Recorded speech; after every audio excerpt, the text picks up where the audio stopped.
Hey everyone, let's talk about how Canada's government works. Canada uses something called a parliamentary system. Basically, we vote for people called MPs, who represent us in the big House of Commons in Ottawa. The party with the most MPs gets to be the government and their leader becomes the Prime Minister, like the big boss. Now we also have a Senate. These folks are appointed, not elected. They're like the double checkers, making sure the laws the House of Commons passes are good to go. Oh, and did I mention Canada is a constitutional monarchy? That means Queen Elizabeth II is our head of state, but she's got a stand-in here, the Governor General, who handles the fancy stuff. The real power lies with the Prime Minister. The Governor General appoints the Prime Minister, usually the leader from the winning team. The Prime Minister then picks their cabinet, like a group of superheroes with different powers, each responsible for a different part of running the country. The cool thing is, our system is based on responsible government. It's like a report card for the government. If the House of Commons gives them a thumbs down, the government has to step down. Talk about pressure. Alright, let's meet the teams in Canada's political arena. Each party has its own playbook and ideas. Right now, the Liberal Party is running the show with Justin Trudeau calling the shots. They're all about social justice and saving the planet. Then there's the Conservative Party, the official opposition. They're like the careful spenders, focusing on keeping taxes low. Erin O'Toole was their leader in the last election, but now it's Pierre Poilievre. Next up, the New Democratic Party, or NDP for short. They're the champions of social programs and workers' rights, with Jagmeet Singh leading the charge. The Bloc Québécois, they're all about Quebec's interests and want more independence for Quebec. Their leader is Yves-François Blanchet. And finally, the Green Party, with their focus on protecting the environment.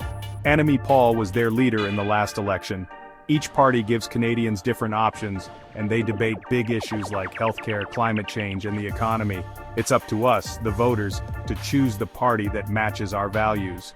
That's what makes Canadian politics so exciting. Now, our election system is a bit like a race. Whoever gets the most votes in each riding wins. It's called first past the post. Sometimes it's not perfectly fair to all the parties, but hey, that's how we roll. Okay, flashback to September 20th, 2021, Election Day. It was a nail-biter, let me tell you. Justin Trudeau called this election early, hoping for a big win for the Liberals. But things didn't quite go as planned. The Liberals won a bunch of seats, 159 to be exact, but not enough for a total victory. So, they were back in charge. But as a minority government. The Conservatives, they snagged 119 seats, making them the official opposition. The NDP got 25 seats, which gave them some power to influence things. The Bloc Québécois won 32 seats, and the Green Party got 2. What did this all mean? Well, it showed that Canadians were divided in their opinions, with no clear winner. The Liberals had to team up with other parties to get things done, which meant a lot of political wheeling and dealing. The election also showed us what Canadians really cared about: the pandemic, the economy, climate change, and healthcare. It was clear that people wanted action and wanted their voices to be heard. Now let's talk about the big guy, or gal, the Prime Minister. They're like the captain of Team Canada, setting the direction for the government and representing us on the world stage. Justin Trudeau has been our Prime Minister since 2015. He's known for his charm and his focus on things like diversity and climate change. Some people love him for it, while others think he's a little too idealistic. He's also had his fair share of scandals, which is part of the game in politics. But love him or not, he's a familiar face and a strong voice for Canada. Being Prime Minister is no walk in the park. You need to be a strong leader, a skilled negotiator, and a tough decision maker. And remember that report card we talked about? The Prime Minister can get kicked out if they lose the support of the House of Commons. Even their decisions can be challenged in court. It's all about balance and making sure the Prime Minister answers to the people. Alright, let's dive into some of the things the Liberal government has been working on. They've been busy bees tackling issues like social justice, the economy, and the environment. Climate change is a big one. They brought in a carbon tax and put money into renewable energy, all to try and reduce those harmful emissions. Another priority is affordable housing. They've got programs to help Canadians buy homes and are investing in building more affordable housing units. They're also working on making things right with Indigenous communities. They've started inquiries into missing and murdered Indigenous women and girls and are giving more money to Indigenous communities. Now, not everyone's happy with all these initiatives. Some people think the carbon tax is too expensive, while others say the affordable housing plans aren't working. But the government believes these initiatives are important for a fairer and more sustainable Canada. These initiatives show us what the government values and what they're focusing on. They also show how Canada is changing and what Canadians care about. Time will tell how effective these initiatives will be, and the debate will definitely continue. Okay, let's be real. The Liberal government hasn't been perfect. There have been some bumps in the road, some controversies that have made people question their leadership. One big one was the SNC-Lavalin affair. It was a scandal involving accusations of political meddling in a court case. Basically, the government was accused of trying to pressure the Attorney General to go easy on SNC-Lavalin, a big engineering company facing criminal charges. This led to some resignations and really hurt the government's reputation. Another controversy was about how the government handled accusations of sexual misconduct in the Canadian Armed Forces. People were angry that the government wasn't doing enough to fix the problems within the military.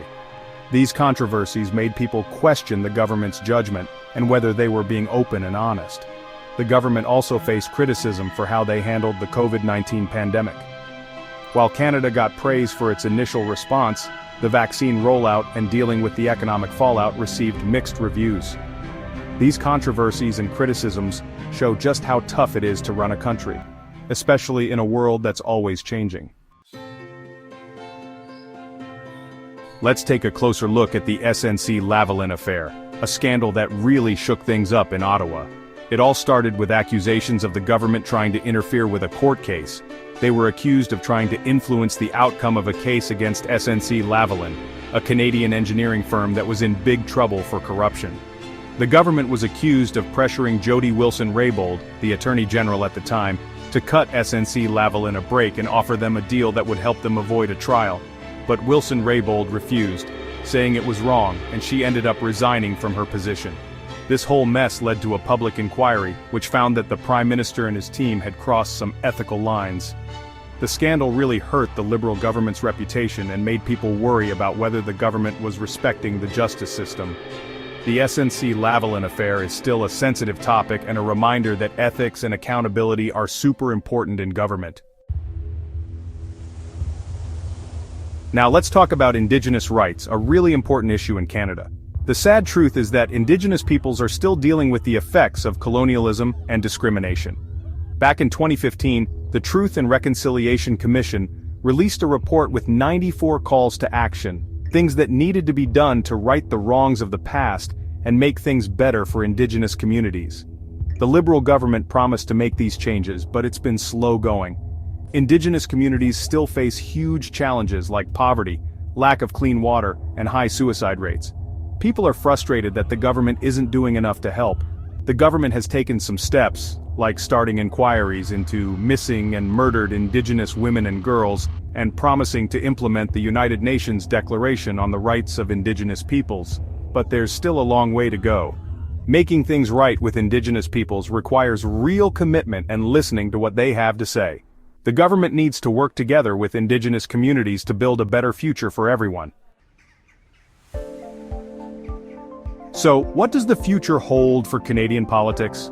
Well, it's a bit of a mystery, but one thing's for sure, things are always changing. The economy is a big factor. Like many countries, Canada is facing challenges like inflation, rising interest rates, and the possibility of a recession. How the government handles these challenges will have a big impact on their popularity. Climate change is another huge issue. Canadians are worried about the planet and want the government to take action. The government's success in tackling climate change will be crucial for their future. Canada is also becoming more diverse, with new generations bringing their own ideas and priorities. Political parties need to connect with these diverse communities if they want to succeed. The future of Canadian politics is in the hands of Canadians. It's up to us to make our voices heard and hold our leaders accountable. It's an exciting time to be engaged in Canadian politics.